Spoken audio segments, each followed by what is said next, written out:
We just came back from a hike into Turkana from Pokot, and I just want to explain what that means.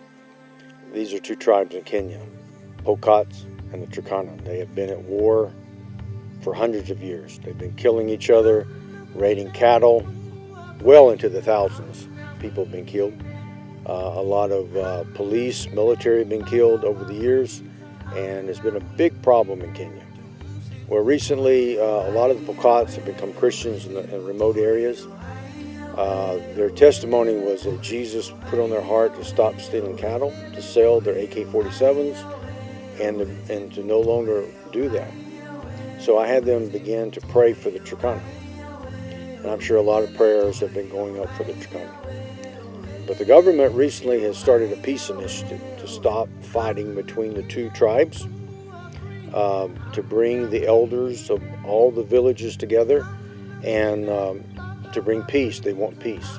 But a little over 2 weeks ago, 8 Pokots raided Turkana, killed one Turkana, and stole a lot of sheep and goats.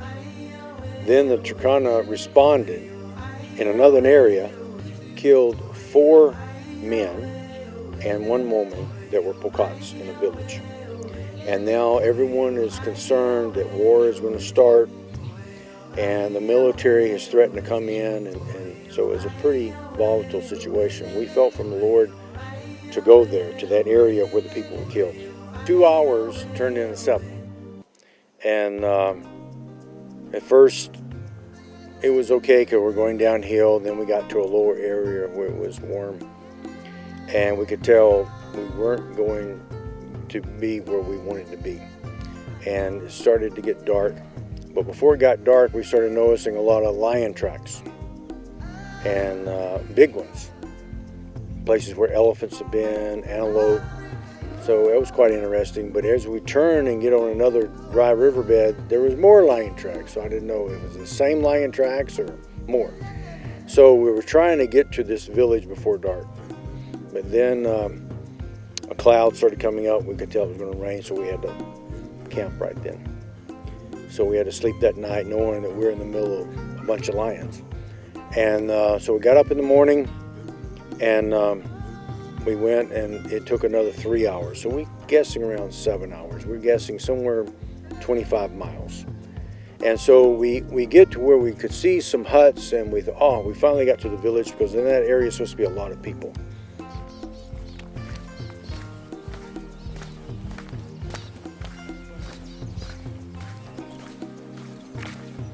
This is Turkana village or Pokot?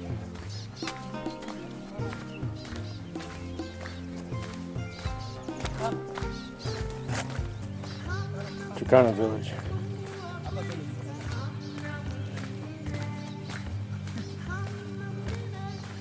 So where is everybody?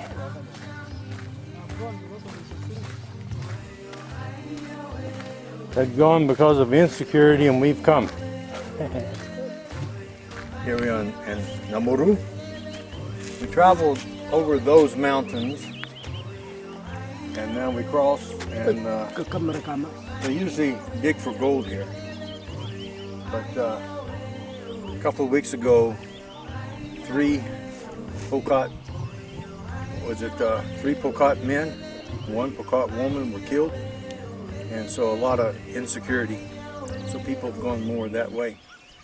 So we've walked in from Pokot going into Turkana, and now we're going to the borehole and see if we can find people there. We finally got water here at a borehole here in Turkana. This young boy is panning for gold. We went to a borehole to get some water. I leaned up against a tree. Come to find out, the tree was full of bullet holes. And then we found out that the village that we stopped to eat was the village that the 5 people were killed. And the hut that in front of where we ate, there's still blood inside, you know. And so the Lord had us to go right to the place where the massacre had happened. Innocent people were killed. And we prayed, and when we prayed, we really felt the presence of God, and we feel like we're supposed to start a church there. These are the guys we're coming back and starting a church with. Turkana and Pocot. And then everything worked out. We're in the middle of nowhere. It's like 120 degrees. How are we going to get back? Because if it took 7 hours to walk downhill, how long is it going to take to walk uphill? And then a security vehicle came by and said, well, why are you here? And we told them. We got in the vehicle. 3 hours later, we went to a place called Lake Turkana. Then we crossed it in a boat. Then we got out and walked. And finally got network signal with our phone. A vehicle came and got us, and so we got home late that night. But I'm still tired, still exhausted. But the good thing is the Lord led us to do it that way, and now it makes more sense. I feel like the Lord says, wherever your feet goes, you'll take the land. And the people now know that some missionary came from the mountains of Pocot through the most dangerous area. No one was there, and now we'll start a church. And I think the Lord will use that to let them know how serious we are. And so now we have Turkana and Pocot ready to start a church, and there's where we're going to go next.